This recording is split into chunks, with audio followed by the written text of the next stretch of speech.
the narrative in Europe responding to this ceasefire, they interpret it first, at least in the media, as a take it or leave it deal to the Russians. So there was a great deal of excitement because the assumption was the Russians can't accept this, and once they don't accept it, the US should go after Russia in a big way. So in other words, the US should return and come back to our side of pursuing a long war instead.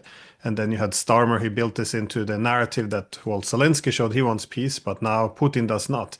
So it has been used for everything it's worth. But of course, from coming from Trump, something else is being said. He said, he's optimistic.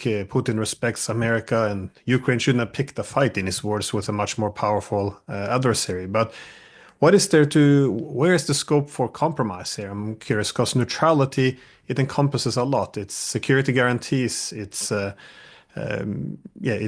peacekeepers on the ground. All of this are issues related to neutrality.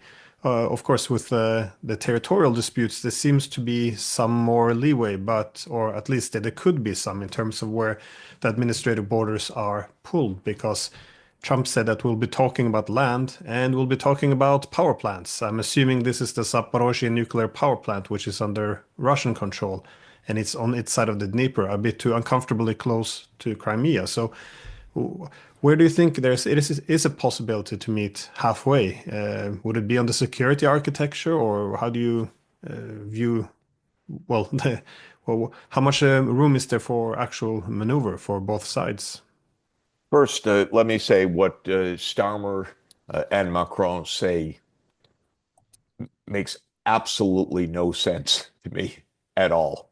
Uh, the British almost never make any sense to me anyway, I have to say, in everything that they say, because the bellicosity, the Russophobia, the lack of any sense of diplomacy, it has 200 years of history, and it's very sad and unrealistic. But in terms of an expression of what's actually happening, it's delusional. The idea that Trump made a take it or leave it offer and that the U.S. was going to, quote, rejoin the war is completely delusional.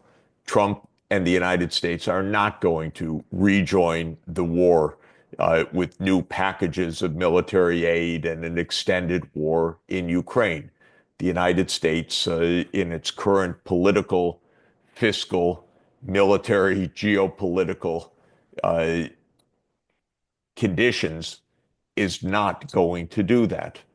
Why the Europeans believe that, I don't know if they believe that. Why they express that in public is beyond me, because being wrong all the time, as the British and the French are, does not seem to me to be clever bargaining, clever negotiating, clever politics. So I view it as incompetence and intransigence rather than actually even tactical, much less strategic insight on their side. Of course, everything I'm saying could be wrong. The United States could announce, well, Russia is not moving, so we rejoin the war.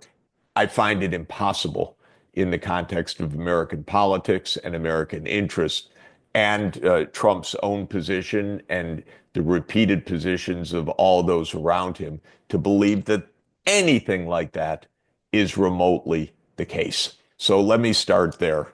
I don't give any credence whatsoever to the British and French positions. Uh, and I've heard privately from European leaders to the contrary. So let me just add that as well. When it comes to the actual uh, conditions for peace, I do believe the NATO question is a sine qua non. The NATO question is, in my view, the fundamental casus belli.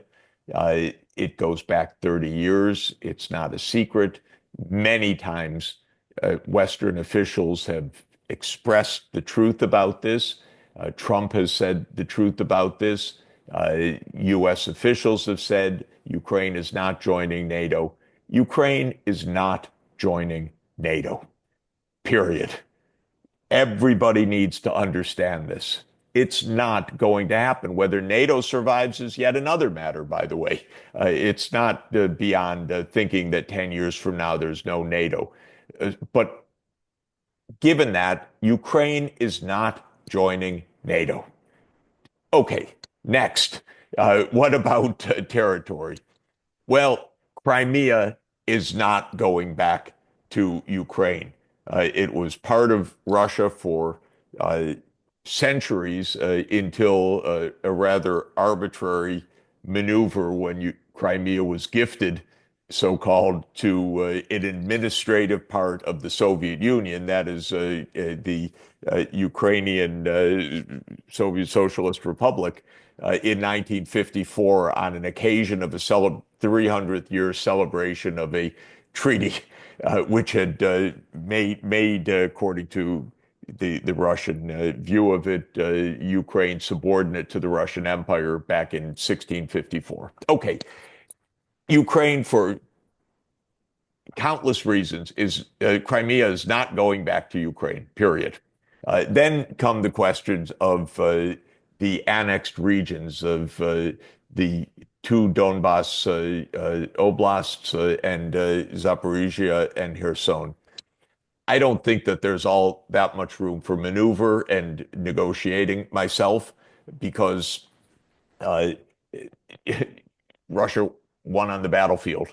If this had been the Istanbul process in April 2022, no, those would not have become Russian territory, most likely. There would have been the implementation of the Minsk II agreements in the Donbass, and the questions of Zaporizhia and Kherson never would have come up.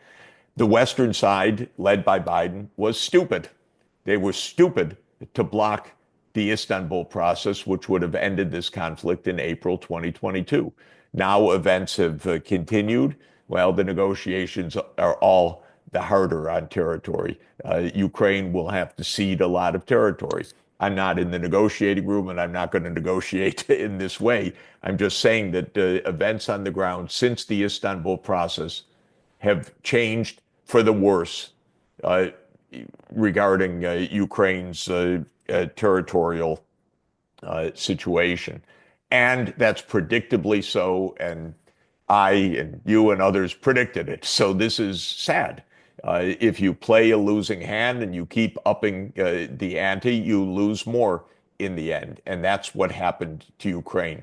And that was the fault of Biden and the European leaders, but especially the Biden administration and Boris Johnson, who was leading the UK in April 2022 and went personally to Kyiv to tell them, fight on, don't take an agreement, which was in reach.